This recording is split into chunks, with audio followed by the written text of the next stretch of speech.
This is Trend Following Radio, where great thinking comes alive. Nobel Prize winners, legendary traders, best-selling authors, and the pros that know what drive us irrational human beings. I am your host, Michael Covel. Not filtered, raw, honest. That's my passion.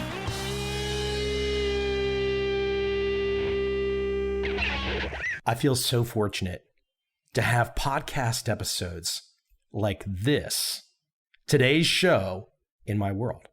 How lucky, how fortunate. Completely nowhere close to my domain. And I get to reach in and participate and chat with, on today's show, Michael Gervais. Michael is a sports psychologist and entrepreneur, best known for working with the Seattle Seahawks of the NFL, a Pete Carroll associate. He's also been the high-performance coach of Austrian skydiver Felix Baumgartner. Now, in a conversation like this, I can only dive so deep, and sometimes it takes a little bit of time to peel back the onion, to get the conversation flowing, to get things to open up a little. Because all we want, all of us, we just want a takeaway.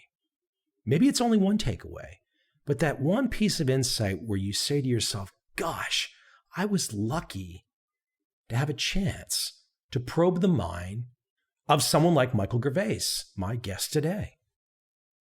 And as a side note, I'm not sure there are any other podcasts out there with the psychological footprint of this show. The list of people that I've had on this show, I'm sure they've changed me, if not but for only osmosis. But the list is absolutely amazing. You want to see who's been on this show? And Michael adds to this great list. He is absolutely on this great list, and I will be adding him to it. But check out trendfollowing.com/behavior. Find that list on any other podcast. I challenge you. It doesn't exist. But today, let's jump right in. Let's get right into some really interesting directions that a sports psychologist takes when it comes to working with a professional football team. Really cool stuff. I hope you enjoy this conversation with Michael Gervais.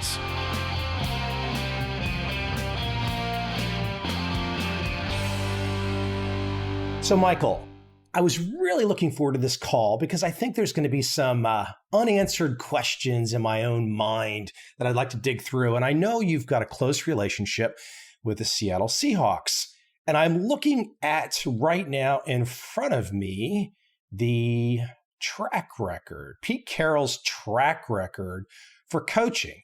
And it's a really interesting track record for people that don't recall it exactly. I'm looking at the Wikipedia entry, so that makes it easy. But 1997, 1998, 1999, Pete Carroll is the head coach of the New England Patriots. He's got a winning record. He's 27-21. This is pretty dang good in the NFL. But he gets a 500 season in 1999 and is let go. The next year, Bill Belichick takes over the Patriots. And within the second year, Belichick wins his first Super Bowl. And the first 5 years of the Patriots, he wins 3 Super Bowls. Now, that's not to say it would have exactly happened that way for Pete Carroll, but obviously Pete has gone on to win a Super Bowl and made it back to another Super Bowl. So he's done pretty dang good. But it's a really interesting, pivotal time because I think that moment where Carroll leaves the Patriots and then the Patriots go on to have this great success, a lot of people probably thought, hey, this guy's he doesn't have it. He's washed up. Something's wrong. Why don't you pick up the story a little bit there? Because that's a really interesting moment. And I have a sneaky suspicion you know more about it than I do. Yeah, for sure. And I'll start by saying that, while Pete did get let go from 2 NFL jobs, and it's an important part of his story, it is his story. And I am fortunate to work closely with him and to know him on many levels. And so I don't really want to speak for Pete on this, but if I could use this as a jumping off point for something that I think is really important for all of us. And so let me round out the story really quickly. So he's let go from 2 NFL jobs. He got a second shot. He had 2 chances at the NFL. And in his words, it didn't work out and he got fired from both. Now, he ended up, after those 2 jobs, going to USC. And from 2001 to 2009, created a world-class program there with many multiple championships. So it's not like he fell off the map. He went and really reinvented an extraordinary culture where he was able to reproduce on a regular basis incredible results. And so the important part of the story is that after he was let go twice from 2 NFL jobs, he had this idea in his mind that, man, I really need to figure my stuff out. And so he went and he wrote.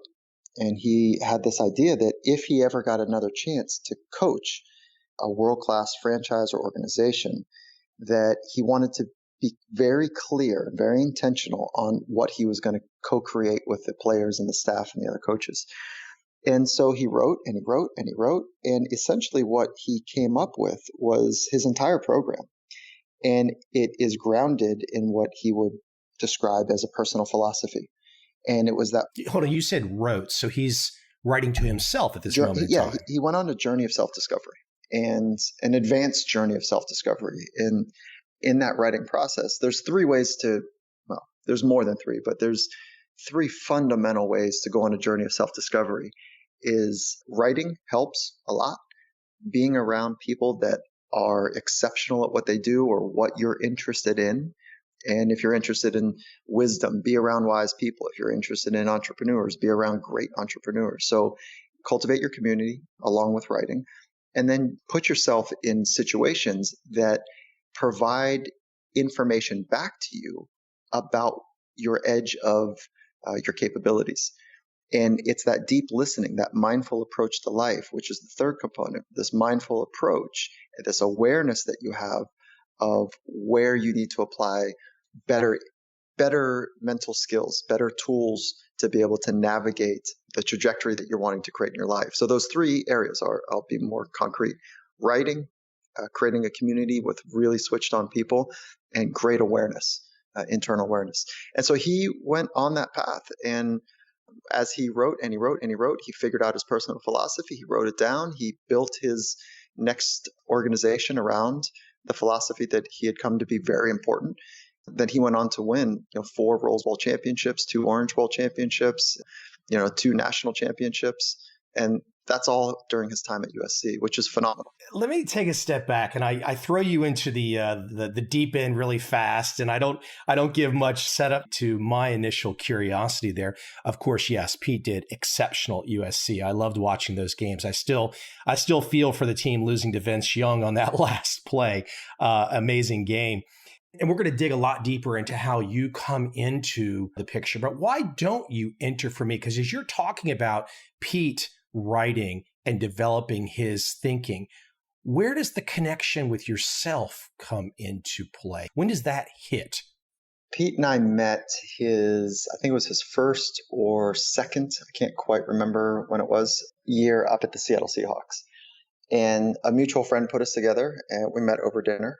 And we just had a great conversation, and it turned into another conversation. Eventually, he said, why don't you come up to the Seahawks and see what we're building up there? At that point in my career, I had spent time in pro sports and then moved away from pro sports because I was much more fascinated with very hostile, high stakes environments and projects, more action sport, adventure-based projects. And just hadn't spent a lot of time in pro sports. But I went out of curiosity for who this man was and these great conversations I was having and what he was excited about. Hold on. I have to probe you there for a second. Excuse me. But you're having these great conversations, and I don't want you to reveal anything private. But what is striking you at the table? What is the energy that's taking place at this table that's getting him excited and getting you excited to where all of a sudden a relationship is budding? What is happening at that table? What's being passed back and forth between these two minds that's getting you both excited? Well, it's the conversation about helping people become better, helping people become their very best. And what are the processes and the mechanics and what are the strategies that we both found to be useful and not useful. The conversation was not about winning, and it wasn't about championships. It was about relationships and insight and, the ways to help each other and ourselves, what we've learned, and to help other people in return go on a path that does produce extraordinary results but that's the kind of secondary outcome. So it was about a journey of self-discovery and what each of us had learned and the practices along that accelerated. And he came at it from being a world-class coach, and I came at it from, the science and the psychological perspective, that where science and the application of good science, that nexus met in very rugged, hostile, high stakes environments. And so it was all of that. And then in addition, it was both of us had a real interest in the next generation and ways that we could think about helping the next generation as they were growing up as well. Why don't you give a jumping off point to perhaps even the first team introduction? I mean, this was breaking new ground for the NFL. I still remember, I think it was a Sports Illustrated article. And I remember showing it to my nephew, who's like a 13-year-old football player. I think it was Russell Wilson in a yoga pose. And, my nephew just looked at me like I was crazy. And I was like, hold on, man. Why don't you do some reading and see what these guys at Seattle are talking about? This is not, some frou-frou, la-la Southern California thing. This is serious, serious stuff. Why don't you give some flavor for you coming into the organization, working with Pete, and dealing with players for the first time? I mean, look, I'm a guy in my late 40s who can do the splits, okay? The guys in the NFL are some of the best athletes in the world. And now you're walking in and you're kind of shaking up a lot of things they've been thinking their entire lives as football players, right? No, I don't see it that way. How do they see it, though? Well, my experience has been that I haven't met yet a world-class coach or a world-class athlete that doesn't nod their head up and down when talking about like how important is the mental side of the game. Like everybody says, yeah. And then when you add to that alpha competitors, people that are really competitive and want to get better and want to create every competitive advantage they can to push their limits, that they do a lot to grow. What most people across most walks of life is there's this taboo about investing in optimized ways of thinking and investing in, the psychology of the human experience. And it's the fault of the psychology industry, but not because it was malicious, just because psychology was born out of the field of medicine. And medicine and medical practitioners and scientists are fascinated by what's broken and diseased model of the human experience. And psychology fell into that rigor, which there's good things about that. But what ended up turning into as a public experience is people had this shamed experience, because if you're going to talk to a shrink 60 years ago, it was like you had a disorder or a weakness. That's no longer the case. And the case now is that we've come to learn that there's only three things that we can train as humans. We can train our body, we can train our craft, and we can train our mind. And there might be an asterisk next to we can train our spirit, but let me just focus on those first three things. Is that those that really want to go the distance in their life and explore the edges of their potential, they understand that you have to train all three. You have to condition all three to be able to adjust eloquently in very rugged or hostile or dangerous environments. And so when it's hard is when the real value of the mental conditioning kicks in from a performance standpoint. So if you can only train three things, body, craft, and mind, why would you leave your mind up to chance? Why would you leave that software program, if you will, up to your parents or your Pop Warner coaches or your friends? And why not use great science, and why not have optimized ways of thinking from people that are also on the path of mastery? So it's a long way of me saying that my first introduction into almost any elite environment is not get this guy out of here. It's like, hey, I want to be great. What do you have over there? And then there's this mutual discovery, exploratory conversations that take place. And we end up finding some sort of commonality of what I have to offer, what they are interested in. And that's like what any successful business relationship hopefully would look like. This one just happens to be about them, achieving and experiencing their life dreams. You mentioned your experience with world-class performers and that they want the insights. They don't want to push away. They want to be the best. Let me contrast this. I'm trying to find some moment where I can see the switch over and the change. I can think back to being a Washington Redskins fan. John Riggins was a running back. I can think back to players like Dick Butkus or Mike Ditka. I have a sneaky suspicion some of these guys from the past 20, 30 years ago might have pushed back if you walked into the room with this style of thinking. Was there any pushback from anyone on Pete Carroll's team? I'm not asking you to name names. I'm just asking you to relay, or was it ultimately at this last 5 to 10 year window, players are just accepting, the world class are accepting, they know we've got to be better. And the 20, 30 years ago, that's just ancient history. Well, I'll answer that in a couple ways, which is in most organizations, I like to think that this has been pretty accurate for me, and it sounds too simple, but I think it's been pretty close. I'll back it up with a couple different stories, but I think it's a 30-30-30 model, or more accurately, 33%, 33%, 33%, is that there's 33% that are going to nod their head at the word mindset and mental skills training and say, oh yeah, let's go. And there's going to be about 30%, 33% that go, I'm not sure. Like, yeah, I know it's good, but I'm not sure you know what you're talking about. And then there's another 33% that are going to say, nah, not for me. This approach is not for me. With that in mind, it's like the idea of all or nothing, or the idea of everyone, those are huge words.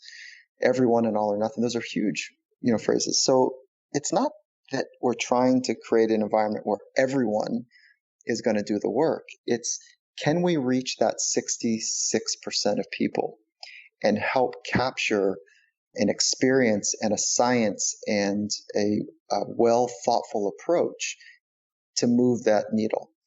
And walking into the Seattle Seahawks, Coach Carroll has done a phenomenal job at creating a culture where people are open to learning and they're interested in the mental skills and mindset to be great. He talks about it on a regular basis. He values it. He studied it. He's got an advanced degree in it. It is a large component of his approach to coaching men in the sport of football. And so he's exceptional at the understanding of the mental game, and he's also exceptional at understanding the technical and strategic craft of football. So he does know how to switch on a culture. He's got a clear methodology underneath of it. And then when I entered the conversation into his ecosystem, there was people already primed. And I think it was more than 66% were eager and wanting more. That being said, my relationships with coaches is fundamentally important. And I spend probably more time with coaches than I do with athletes, from a systemic support and challenge system to be able for them to be very clear about the mental skills and approaches to help their athletes be great. Michael, people that come into your world, even if it's online only, they're going to quickly see the phrase mindfulness, and you're speaking of mindfulness principles.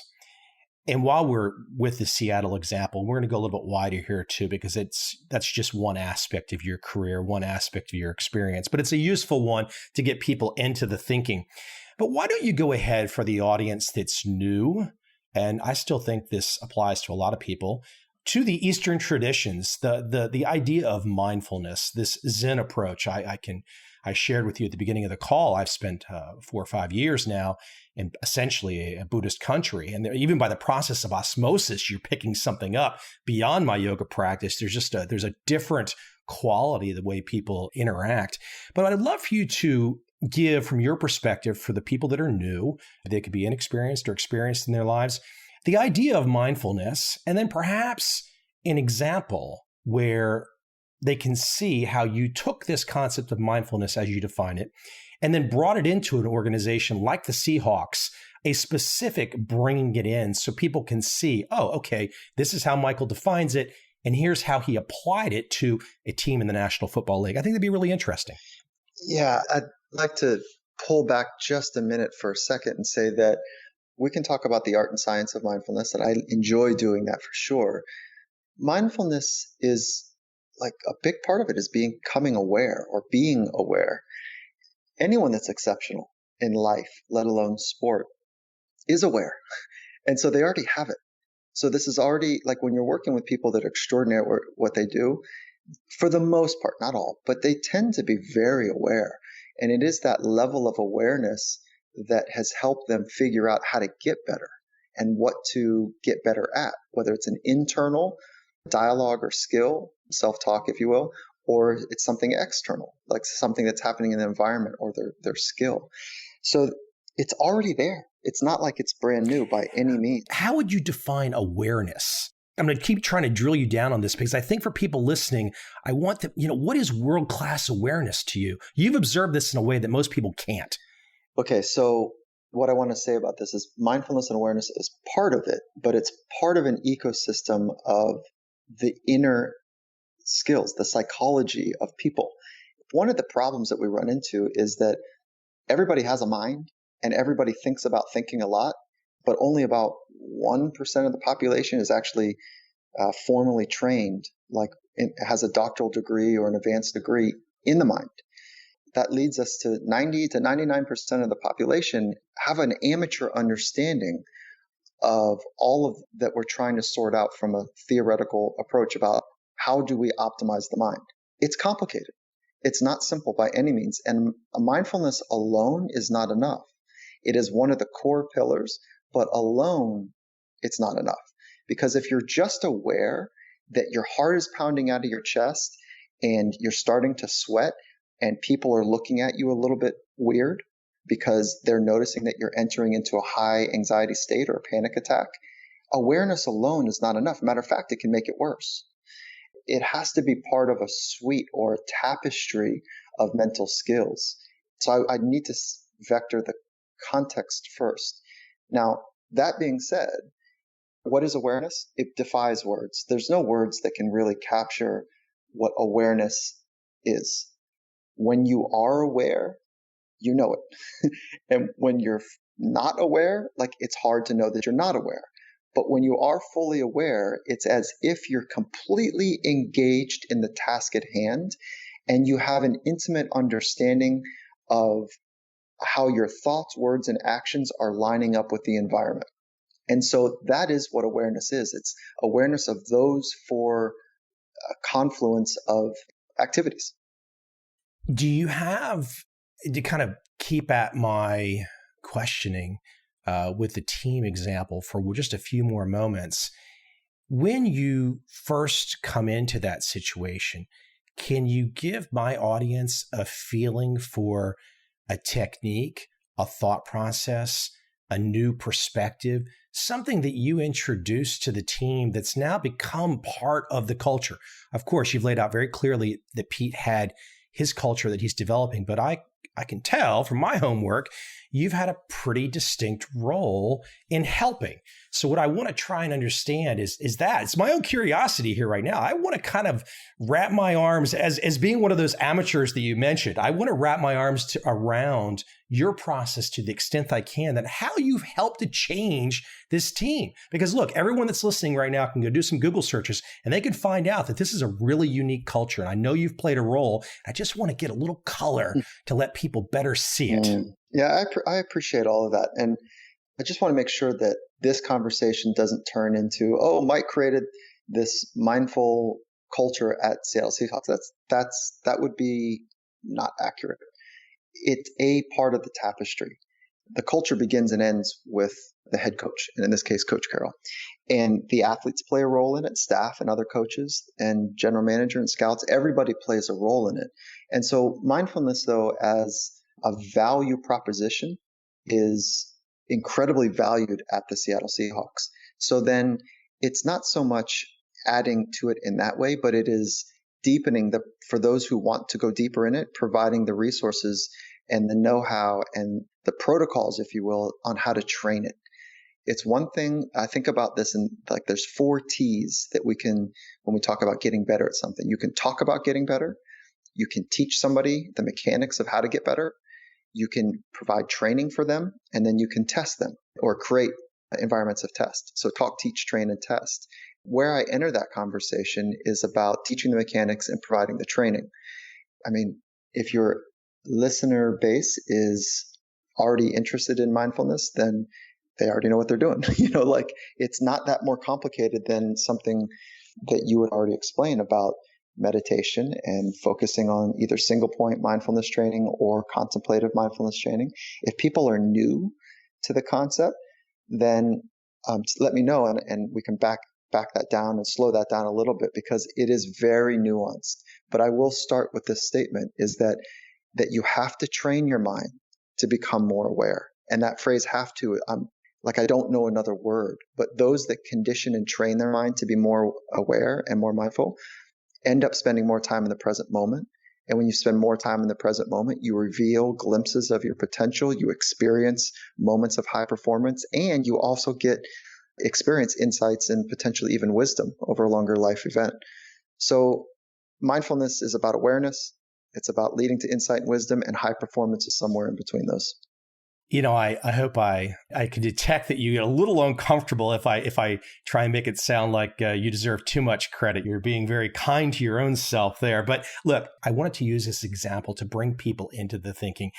And you just said something which I think we can really jump off into, which is the present moment.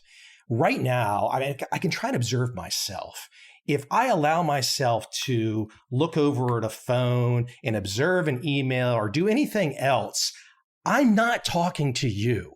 Like when I'm finished a podcast, I'm drained, because I want to get inside of your mind as much as I can, every guest that I have. And I feel like that is the trick. If we can all, no matter what we are pursuing, find the moment of right now, give it 100% concentration. And then it's amazing the work product, the effects that come after if you give the present moment its full attention. Why don't you expand and go down that path more? You've got it. You're 100% switched on about that. Mindfulness training is a focus and concentration training. The natural state of our mind is like a drunk monkey, and for some of us, it's double-fisted, it's really sloppy, it's curious and all over the place, it's emotionally erratic, and that's the natural state of our mind. A conditioned mind, a disciplined mind is rare. And so we have literally, there's have to again. Those that benefit from mindfulness training end up getting closer to that disciplined mind. And it doesn't mean that you're stripping it from creativity. In fact, you're actually enhancing the creative output because there's less distraction and there's more volitional control to permit the mind to wander and to enhance its ability to concentrate on the present moment. Practice is simple. It's like it can feel very esoteric and words fall far below, just like Cat Stevens said in one of his more famous songs. I listen to my words and they fall far below. But this concept of training it is as simple as focusing on one thing for an extended period of time. And that one thing could be a breath, it could be a sound, it could be a dot on the wall, it could be a mantra, it could be a lot of different things. And as soon as your mind moves away from that one thing and you notice that it's moved away, it's that noticing is the awareness that we're talking about. And that's the moment to celebrate and just gently refocus it back to the one thing. So mindfulness training is literally refocusing 1,000 times or hundreds of times, whatever, in the time frame that you've set out to do the training.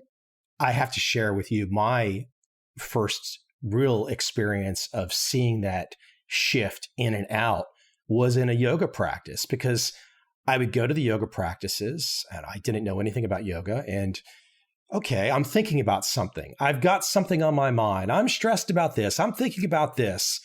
And instead of using, because I didn't have the proper training and know-how, whatnot, to sit down, meditate, and go that path, I was using the physical path where I would come into the practice, have all this stuff in my mind, and I'm doing the practice, I'm fighting the stuff in my mind, I'm trying to do both things at once, and at some point in time during that practice, and it still happens to this day, my mind gives up and I'm in the moment. I'm nodding my head quietly. I thought you were going to keep going. Like, yeah, yeah. I don't like this word, but what you're describing is like a surrendering. But really, it's a letting go. Like, let go of trying to entertain all of the other stuff that I'm fighting against. At some point, you just go, I'm overwhelmed by all the stuff I'm trying to do. Let me just do the one thing.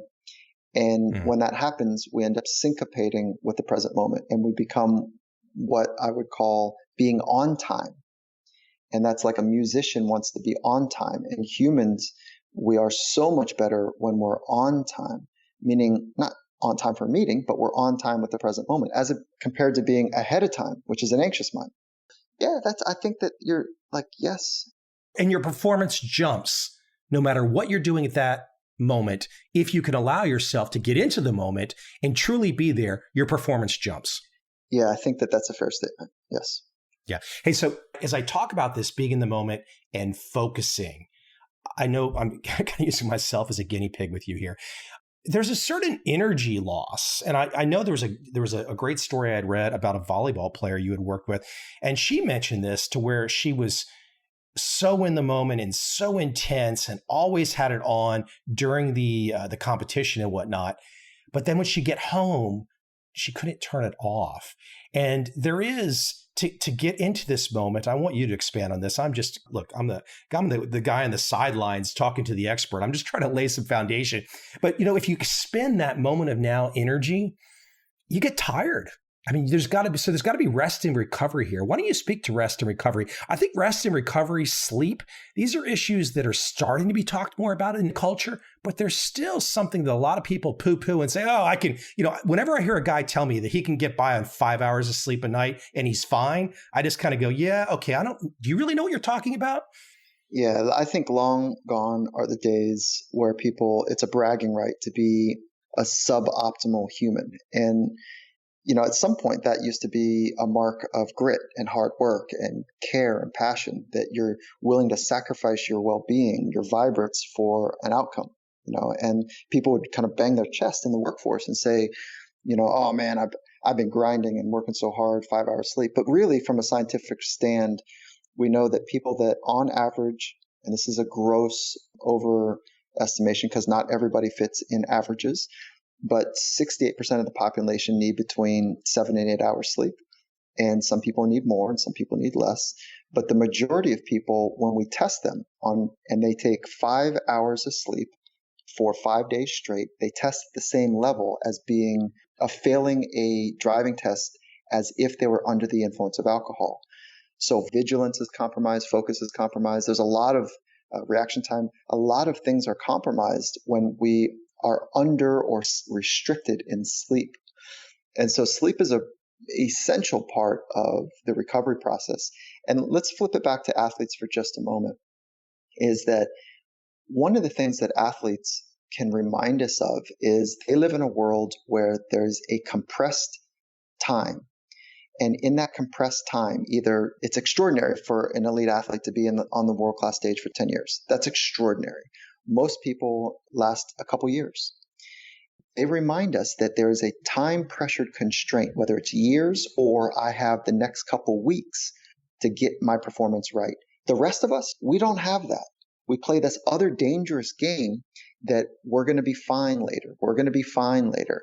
We have quarter reviews or annual reviews, or there's some sort of sales metrics that we're marked on, but we don't have that same pressure of time.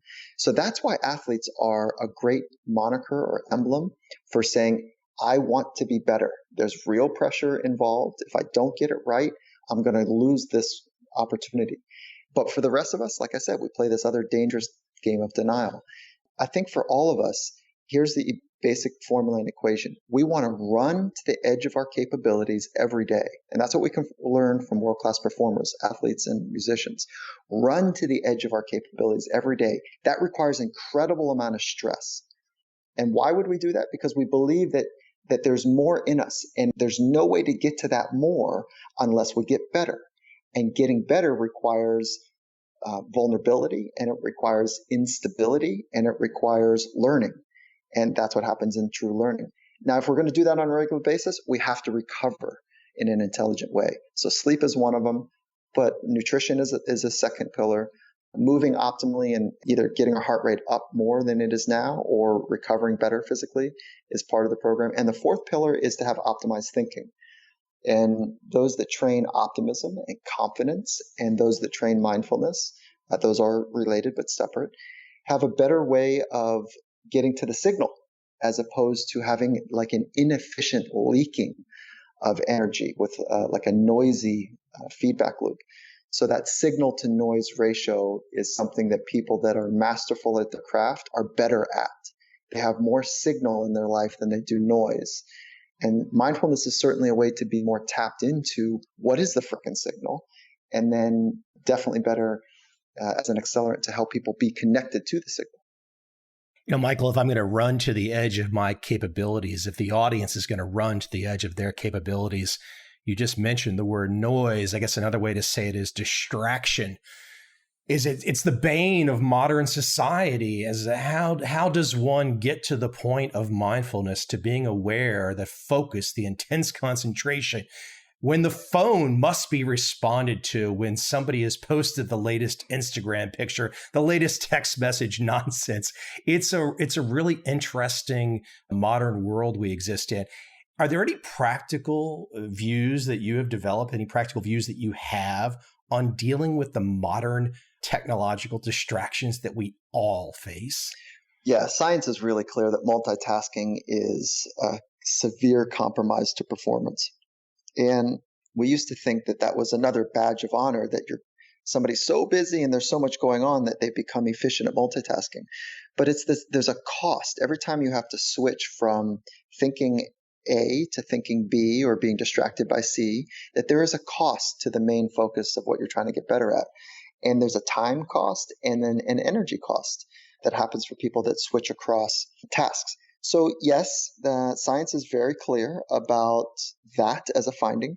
And as a practical suggestions, what I've found is the more I spend on becoming aware of my noisy mind or my noisy environment, and I don't mean like noise, like loud, I mean noise as an environment that's set up to either support lots of distractions or to minimize them. I'm better when they're minimized. And most minds are, most brains are. So turning off the notifications on your phone can help. Making sure that if you have a phone that there's a sleep mode that you're using intelligently, that helps. Not having your phone in the bedroom at night, that helps. Putting your bed to sleep.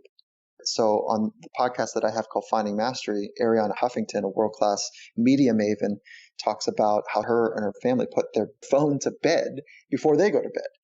And so it's like the phone is the extension to the outside world. Nighttime is meant to be a investigation to the inside world. And so that's just those are just a couple simple little things. And then if you're more competitive, one of the things that we do in competitive environments is that we all make an agreement that if we're going to go to dinner, that if anybody puts the phone on the table, that they got to pick up the bill, or we all put our phones at the middle of the table, face down, and we just stack them on top of each other. And anyone that grabs their phone before the end of dinner, they've got to pick up the bill. And so there's fun little ways that you can create distraction-free environments, but it all begins and ends really with awareness of the cost of looking down at your phone. You mentioned Ariana Huffington.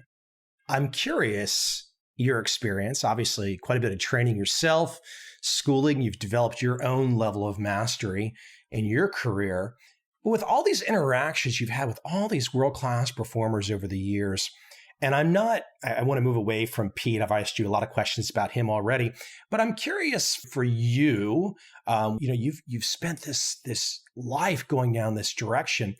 Are there any examples you could share of athletes that perhaps didn't have the formal training that you went down, but they had learned something through either experience, intuition, instinct along their own path? And then you met them, you saw what they were doing, you saw what they were saying, and it kind of spurred an aha moment in you. Is there anything that comes to mind with another athlete where you took something? I'm sure there's probably as many examples, but I'm just looking for something that you might want to share. Yeah, okay. Great question, because the field and the body of science of sports psychology is built on the back of formally studying exceptional people.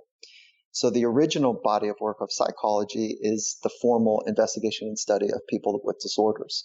So sport and performance psychology literally is a scientific approach to say, how do you do what you've done over a cross of, hundreds of thousands of people that are exceptional? So there's one that just jumps out at me. Oftentimes people will say there's no difference between practice and performance. So practice like you want to perform. In other words, condition your mind to be focused, to be confident, to be nimble, to be strong in practice so that you can have those capabilities, those mental skills in game time situations. And there are so many athletes, but one in particular on the Seattle Seahawks. And I know we talk a lot about Seattle Seahawks, but I've spent a lot of time in domains outside of American football. So I just want to set that up. I want to be clear about that too. Yeah. An easy Google search will see that there's breadth here. We're using this nice example that's fun to bring everybody in, but there's a lot of breadth in your career. Yeah. So there's one athlete in particular that he practices as if it were the last opportunity that he would get to do this exceptional thing that he loves doing. And it is so striking to the entire organization, to the league, to other exceptional performers that they all say, that is special. And so I share that with you. And there's a really amazing story around him. One day we were doing some assessments, some brain assessments for performance. And we're taking a look at ways that we can measure their brain to be able to optimize from a neuroelectrical standpoint, how they can increase and decrease certain brain waves. Very technical, I know, but it requires a 20-minute assessment. And during that 20-minute assessment, the person and they've got all these wires on the top of their head. We're measuring the electricity that comes from their head. And during that 20 minutes, they can't move. So their head has to be straight. And matter of fact, it's such a sensitive measure that if they blink, it throws off the test. So we always explain to athletes, hey, listen, if you're going to blink, make sure you just blink in like a bunch of blinks in a row. So we just know to cut that part of the test out. And we're just going to look for some clean data. And when you blink, it's not clean. But you can blink, just make sure you blink sparingly. So we give that information to an athlete. And I don't think I was clear enough about how to blink and not blink. So about 12 minutes later, the technician grabs me and says, Mike, you've got to come see this. And it was kind of a whisper. And so I come in and I look at this athlete that I was just referring to, and I can see that he's almost shaking. He's so focused and so intense. His eyes are as red as you can imagine. There's tears coming down his eyes. And I knew that he hadn't blinked for these 12 minutes. That's an extraordinary commitment to having the greatest test possible. He's highly intelligent, and he's the most competitive person I know with the highest level of grit. So he heard don't blink, and he said, I'm going to be the best at this test ever. And he never blinked. Why do I share all of that to you? Because most people at the moment of being uncomfortable, they give into it. They blink, so to speak, right? They just give into the uncomfortableness, not this mind.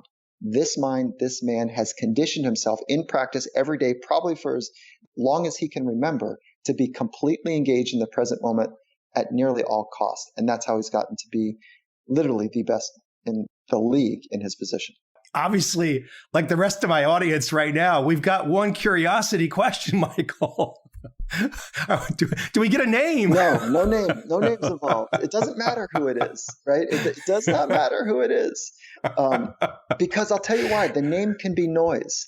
It's the essence underneath the capabilities of what this man has demonstrated in this story that is available to all of us. But our weak, and I say our, not yours, our weak, sloppy, easily distracted mind doesn't know that level. It doesn't know that level of commitment to focus on the present moment in such an uncommon way. But I'm telling you, it's there for us. Let me probe a little bit on that, because I'm curious about something. I'm a huge baseball guy. I love baseball. And, the economics of baseball in terms of playing, I would tell any young athlete, hey, baseball is where you want to be. It's guaranteed contracts. Look what Bryce Harper's about to sign in the next couple of years. I'm curious, though, your perspective on incentives and how incentives can impossibly affect the concentration. Now, look, this guy you're talking about, relatively young man, he's probably had a lot of this intense drive at a very young age, and he probably could have pushed this intense drive down a lot of different paths. He chose professional football. There's some great rewards, some great notoriety. You get to interact with some really cool people like yourself, Pete Carroll, et cetera. But what happens if he'd blown out a knee? He'd still have that intensity, but how do the incentives play a role here and how people are willing to give over to that massive look. I mean, if I'm the NFL player, I'm not saying I'd be able to do this myself, because you just said this is one of the best you've ever seen, if not the best. But do the incentives change how much energy people are willing to expend on the focus, on the intensity? Yeah, I want to make sure that that story I shared with you as well is to point at a skill that can be trained for all of us. It's not that he was born with that. He has conditioned it by having a value system that deep focus matters. So to answer your question about incentives is, as it links to that conversation, what we're talking about is motivations. And there's two types of motivation, internal and external. It's our job to help people be more aware of what's really driving them. There's no right formula to be internal or externally motivated. But what I've learned, and I think science is pretty clear about this, is that internal drive and internal motivation, the way it feels to get better, progress, and to figure things out, is a more durable driver, a more durable motivation strategy, as opposed to the incentives or the motivations that are externally driven: attention, money, fame, all of the things that come outside of us. If we can help people be more aligned and connected to the internal motivations and drivers, it ends up being a more long-lasting approach. And to step into the space of mastery is a long journey. It's not a short journey. And that's why those two go hand in hand. That being said, if something really matters to you, I mean really matters to you, you will do whatever it takes. If you think about your niece, nephew, son, or daughter, or any young person, and you really care about them, you would put your life in harm's way to save them. And so when something really matters, you'll do whatever it takes. And so your job, my job, other people's jobs that are listening, is to become intimately aware and connected to what matters most to them. When that happens, their life will change. Your life will change. And I think if I understand your life path correctly, it did change when you did that. What I like about having a conversation like this is someone like myself gets to probe you and put all these things out on the table, and I pick a little here, probe a little there. And the point at the end of an hour-long conversation is to try and get people to think that, as you're saying quite clearly, greatness is accessible to everyone. You say this, I've seen you say it many times. Greatness is accessible to everyone. And that's the whole point of breaking everything down into kind of like a block and saying, hey, what is this great person doing? What can we learn here? How can we be aware there? What's the mindfulness here? Look, it's really easy to be, the average Joe on the street. I mean, it doesn't take any energy at all to just be average, does it? Yeah, I think that in many ways, it's hard in many ways to be average, because there's another storyline, which is that there's so much more inside of you. However, for whatever reasons, you haven't figured out a way to access or cultivate or train that. And so that psychology, I think, is very hard. Now, when I say greatness is available for everyone, I'm talking about joy, peace, happiness, and the path to be able to push on. It is our birthright to experience joy. That is something that we can do more of. Now, I'm not saying that there's a Leonardo da Vinci in you. I don't know that. But I do know that there is a path of progression and growth that is available for you. And if you invest in the mental skills that will help you deal with the difficult challenges that are going to come if you want to experience your potential or even get close to it, you've got to have the mental skills: confidence, calm, focus, optimistic framework, grit, a great recovery program, a clear personal philosophy, clarity of your vision. All of those need to take place to be resilient, to adjust, to be mentally tough long enough to experience the internal joy and rewards of insight, wisdom, and growth. Greatness is available for all of us, but it doesn't mean you're going to be, just because you're born, a Leonardo da Vinci or Michelangelo. That's by far would be a miss in my communication. As you're saying this, and I'm not trying to say that I'm all that or I've got it all figured out, but I can think of so many people that I've met over the decades, and to see the face of someone who's avoiding their destiny.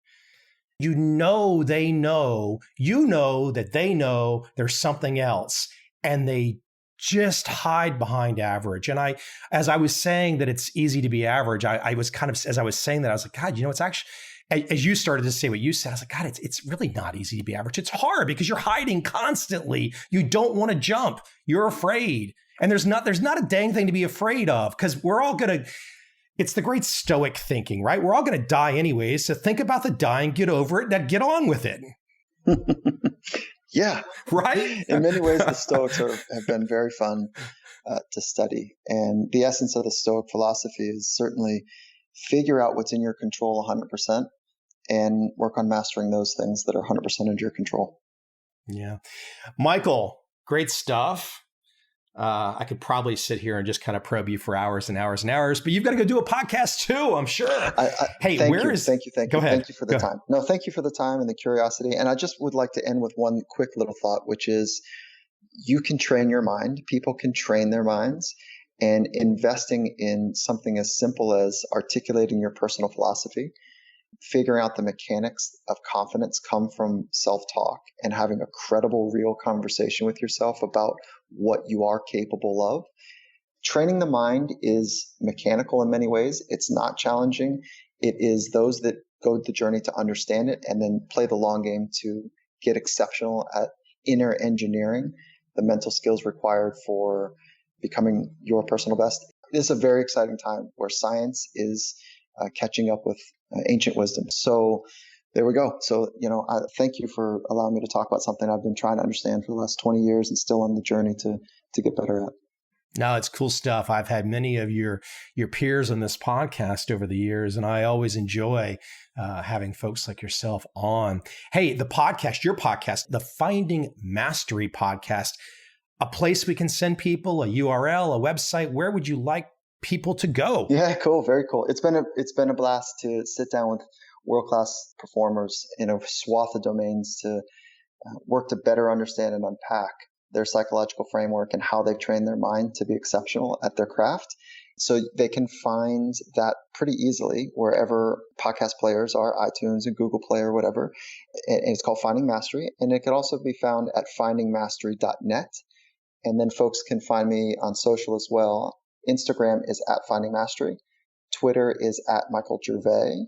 And then LinkedIn is, I think it's Dr. Michael Gervais. I'm just starting to fire up a LinkedIn profile. Yeah, so that's it. And it's been an absolute joy.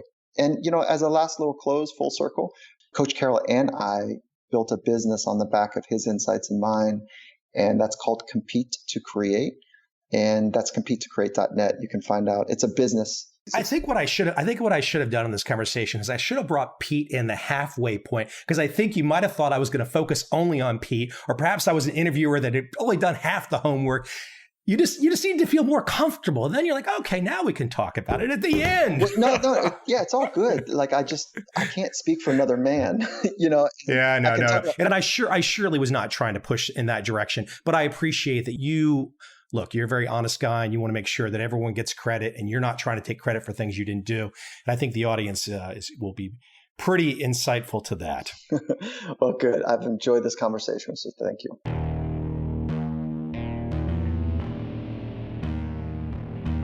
I see a time when those awake will understand how to make money in up, down, and surprise markets. Whether new trader or experienced, college student or financial advisor, protecting against a crash or just trying to make a lot of money, trend following offers everyone an answer in uncertain times. To get started immediately, send me an email, michael@covel.com. I will send you the right trend following steps to take along with my free video. But if you want to buy and hold, trust the government and trust Wall Street, this is absolutely not for you.